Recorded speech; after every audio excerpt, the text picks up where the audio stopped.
Ah, yes. When you're a 2-8 football team, it's time to start ripping these out. Mock Draft SZN. A little earlier than Patriots fans are used to, but not too early here on Patriots Today. I'm Harrison Graham. It is our first mock draft here on the channel. We're going to do a 3-round mock today. First, second, third round picks. We're not going to get too deep into a 7-round mock just yet. But if you subscribe to the channel, if you want more draft videos, maybe we will do a 7-round mock as we progress. So hit that subscribe button. If you want more draft coverage, let us know, because we would certainly be very interested in doing much more.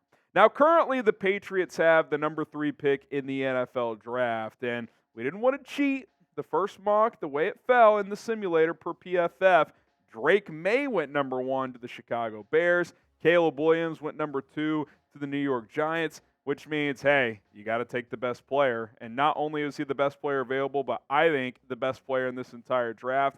That is one Marvin Harrison Jr., the wide receiver out of Ohio State. He is the best player in this draft for my money. I also think he's the safest player in this draft. Like, to me, there's very little chance Marvin Harrison Jr. fails.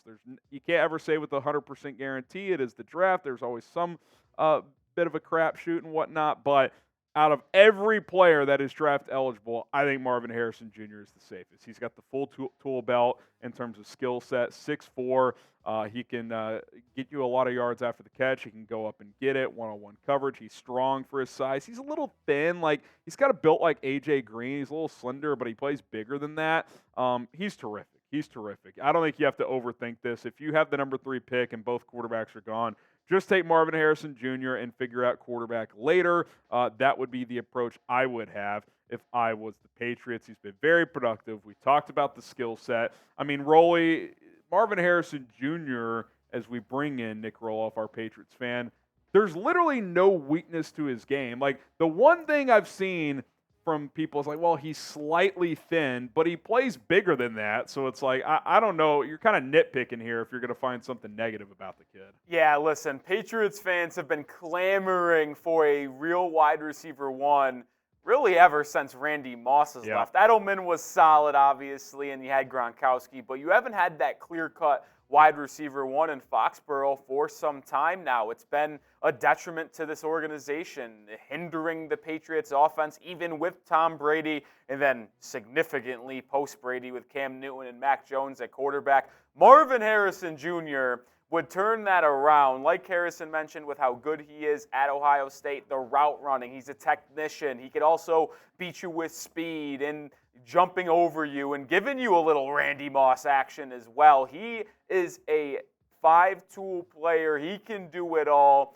I think, honestly, he might be the most safe wide receiver pick since, I mean, it's only 2 or 3 years, but since Jamar Chase. Like, this guy is unbelievable, Harris. Yeah, and I actually like him more than Chase coming out. Now, look, if he becomes a Jamar Chase-level player, I think we'd all sign up for that. It's an undisputed top 5 receiver, but I think his tape's a little better. I think he's a little longer than Chase, and I think he gives you a little more yak than he does as well. Now, Chase is a little thicker, so maybe, that translates to a little more durability. It's hard to say, but Marvin Harrison Jr. is a special player. Obviously, his dad's one of the better receivers of all time, so it's not surprising to see him have the athletic and profile and just overall ability that he has shown in college. So what do you guys think? Do you want the Patriots to draft Marvin Harrison Jr., type D for draft or P for pass? And in this scenario where Caleb Williams and Drake May are gone, if one of those guys is there and you're picking at 3, you're taking the quarterback. I fully understand that. But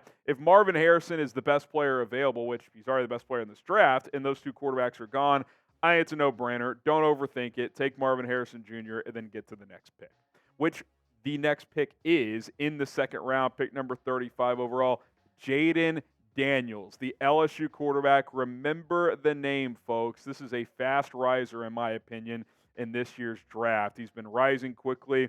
He kind of thought about going pro last year, but he probably would have been a mid-late day 3 guy out of LSU. He played his first 3 years of college at Arizona State, transferred to LSU, was good last year, but had up and down moments, inconsistencies at times, but his 5th year of college this year, he's really put it all together. And if LSU didn't have 3 losses, we might be talking about a guy running away with the Heisman. He's still a finalist, but he's been absolutely fantastic. We'll tell you a little bit more about him as we go on here on this Patriots mock draft. But first, do want to get you guys started with Prize Picks, our daily fantasy sponsor here at Chat Sports. And Rolly and I love playing Prize Picks. So do celebrities Meek Mill and Andrew Schultz and others, by the way. So if we can't convince you, maybe those guys can. Get started today, prizepicks.com/CLNS. Our code CLNS will get you a deposit match up to $100. Rolly, help take us through this 4-player entry you've got cooked up this weekend.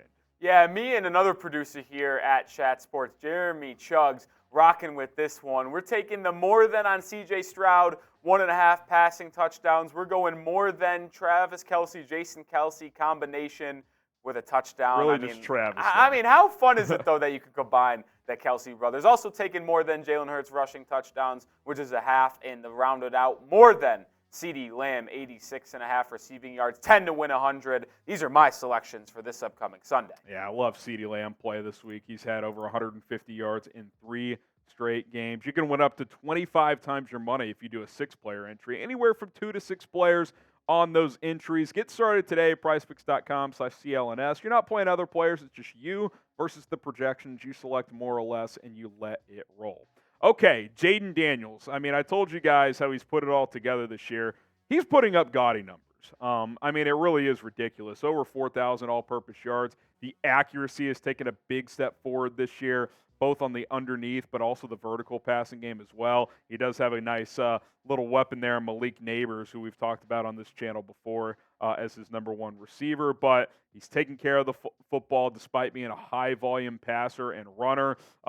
Historic numbers right now. I mean, it really is. 30-4 passing touchdown to rushing or to interception ratio. He ran for like 250 yards last week. He had over 600 total yards against Florida, Rolly. I don't care who you're playing. If you're in the SEC as a quarterback and you're putting up 6 bills in a game, you're doing something right. Listen, obviously, when addressing the quarterback position this offseason, most Patriots fans are going to want either Caleb Williams or Drake May. But in this situation where they pick third, both quarterbacks are off the board, there is really no spot to take a quarterback at 3 unless you traded back to maybe that 9-10 range, but I think you stay there. You take Marvin Harrison Jr., and hopefully the LSU quarterback falls to you in the second round because this guy is dynamic. I was telling Harrison a little bit earlier today before we came and filmed this video that it almost feels like Lamar Jackson, where, yeah, he's a 5-year college player, he's a little bit older, but it's just like he is so dang athletic, so dang talented. Just draft a talented quarterback, and hopefully in your offensive system, which is probably going to be overhauled this offseason, he can be able to translate. You saw the rushing yards. You saw the efficiency through the air. He can do it all. I've become a big fan of Jayden Daniels. Honestly, this is a hot take, but he might be my QB3 as of now behind May and Williams. Listen, I think QB3 is up for grabs. I wouldn't be shocked if Daniels rose to the first round in this draft. Obviously, there's Michael Penix in the mix, J.J. McCarthy as well. Sounds like Quinn Ewers is going to go back to Texas. We'll see what happens with him and Shedeur Sanders. But really the only major question mark I have with Jayden Daniels is his frame. He's 6'4", you like. He might not be 200 pounds, so he needs to be a guy that can add to that frame. He's done a little bit of that in this 5th year. I think coming back to college, getting in that LSU strength and conditioning program for another offseason helped. But can he add 10 to 15 pounds? Because there's a history of playing quarterback in the NFL. Guys less than 210 pounds don't typically work out. I mean, there's a proven metric there that very few of those guys last long in the league. And obviously, you're going to take a lot of hits at the next level, especially a guy like Jayden Daniels, who's a true dual threat, and you're going to want to use his rushing ability. So should the Patriots draft a quarterback? If I'm not seeing yes in the chat, I don't know what's going on here. Maybe you're Mac Jones' cousin. I'm not sure. Y for yes, in for no. It's nothing against Mac. It's just time to make a change. Let me know what you guys think.